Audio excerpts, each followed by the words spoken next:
Hey everybody, happy Fit Tip Friday. I'm going to do a live video today, a little bit different than what I normally do. I didn't want to pre-record anything. I kind of wanted to go off of what is coming up naturally. And as you guys can see in the description below, I wanted to talk about, as a health and wellness professional, some of the things that come up, some of the things that really play on you as a health and wellness professional. And for a lot of you that don't know, I spent 18 years in the industry owning a brick and mortar business, 3 gyms, and also a sports nutrition business and a personal training business. And I learned a lot from that. And what I wanted to do is come to you guys today, if there is anybody that owns a gym or owns a studio or is thinking about going that route, I wanted to give you guys a different perspective, a different way, a different method, my own experience of what I really saw and dealt with and had to overcome within this industry. So I'm going to wait for some people to come on. You guys can say hi and let me know where you're coming in from. And what's up, Joey D? And just if there's any questions that you have for me as I go forward with this, obviously I want you guys to relate. I want you guys to understand what this is all about. Thank you, Joey. And obviously you can definitely attest to this. So, the one thing that I learned in the industry is that there were two sides of it, and I was actually on both sides. Not online, but when you're a personal trainer and you own your own studio, you have two different kinds of things going on. One, you have a brick and mortar business that requires overhead. And overhead, I mean your rent, your utilities, your payroll, or your instructors or trainers that you have to pay that they're there. And then you have the other side of it, which I was a personal trainer, where I was only responsible for myself. So the income that I brought in, the lives that I was changing, and all of that was just on me. So I definitely saw both sides. I saw the side where I had to bring in a certain amount of money to cover a certain aspect of my overhead to finally start making income from that. And then the other side of it, to that I automatically, everything was profit. Hi Dana, hi Christine. So what I truly learned about all of this is that this is about serving as many people as possible. And I think for me, I actually got caught up in the addiction of saying that I owned a gym and not really revealing to people the struggles of owning your own business. And the big box gyms, and trust me, there are a lot of successful gym owners out there. And I think success is defined by a few different things. And for me, I had gyms that had anywhere between 900 to 1,500 people, which was great.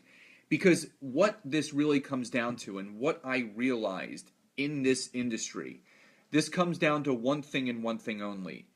How many more people can I serve with what I'm doing? And in the fitness industry now, especially in the gym ownership and personal training studio ownership realm of this industry, it is super duper competitive. Super competitive. You have to do such different things with every single little piece of a business that opens up to really gain what you want from this. And I think for me, and what I like looking back on my journey, I was so addicted to the ego side of what I was doing that I was really selling myself short about what can actually be achieved in this industry. There is a whole other side to the health and wellness industry that unfortunately a lot of people don't get to experience. They don't get to see it. Hi, Erica.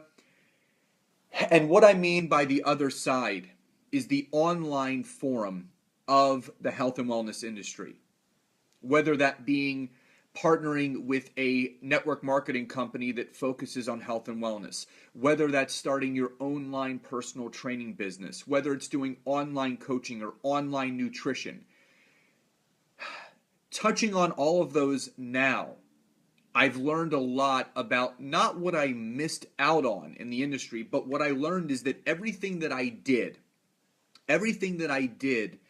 as a health club owner and personal trainer, group fitness instructor, set me up for really understanding the meaning of why I started doing this.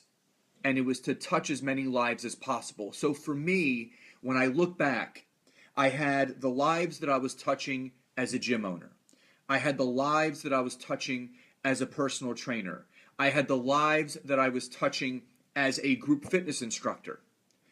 And I said to myself, I'm like, yeah, I'm really helping a lot of people. Good morning, Jill. Good afternoon, Jill. I'm on the West Coast, so I get a little confused sometimes. And then I said, you know, that's a lot of people that I'm changing lives for. Hi, Nina. But thank you for all the thumbs up and the hearts or whatever. I really appreciate all that. What I realized is that I should be doing more. I was selling myself short. And I started to realize that I needed to do some research and I needed to start finding out a little bit more about the other side of the industry. And when I said yes almost 4 years ago to network marketing within the health and wellness industry, I had no idea what it was going to bring. I thought it was one of those things. I thought it was a gimmick. I thought it was a pyramid. I really was really closed off to the idea of it actually being considered a business. But what I started to realize as I was on my journey and as I was going down the path that I was going on is that I was growing much more not only as a health and wellness professional, but I was growing so much more as a person. I wanted more. I wanted to achieve more. I wanted to give more. I wanted to do more. And the only way that I was going to be able to do that is to cross the other side of the industry, to start eliminating things that were holding me back. And my business, my gym, and all of the time that I had to dedicate to my personal training book, I didn't realize, but it was holding me back because all of my time was being spent towards just that. It was just that. There was no other availability. There was no other time. There was no other method or way for me to actually start achieving more. Because all of the free time that I wanted to apply towards something else was gone. So if you're a gym owner, if you own a personal training studio, and that is all you're doing, you need to start looking at the future. You need to start looking at your 1-year goals, your 3-year goals, your 5-year goals. And here was the biggest thing. When I became a father, things became a little bit different for me. You know, I look to my son, who's 4, for inspiration now because he's just amazing and he just really, really inspires me. But the thing is, I knew that if I didn't change the business model of what I was doing in this life, that I would miss out on things with him. You know, if I was a slave to the gym, if I was a slave to my personal training book, I would miss out on a lot. I would miss out on a lot. And what I can tell you is this. Start thinking beyond where you are right now. And I definitely had to take some steps backwards before I could move forward. Thank you, Scott. And because here's the reason why. I want to impact as many lives as possible, physically, financially, whatever the case may be. I was playing small. I was not open to change because I was used to what I was doing. But I knew this, that if something was to change in my life, I had to change something that was going on in my life. And I truly wasn't happy. I was waking up exhausted. Now I wake up and I'm inspired. Because I always say to myself, whose life can I change today? Thank you, Patricia. I appreciate that. You know, the one thing that I want you guys to take away from this is this. It doesn't matter what you do. It doesn't matter what you do. Because you have to follow your passion. But if there are points in your day, in your week, in your month, where you are having more stress and anxiety and worry about what you're doing,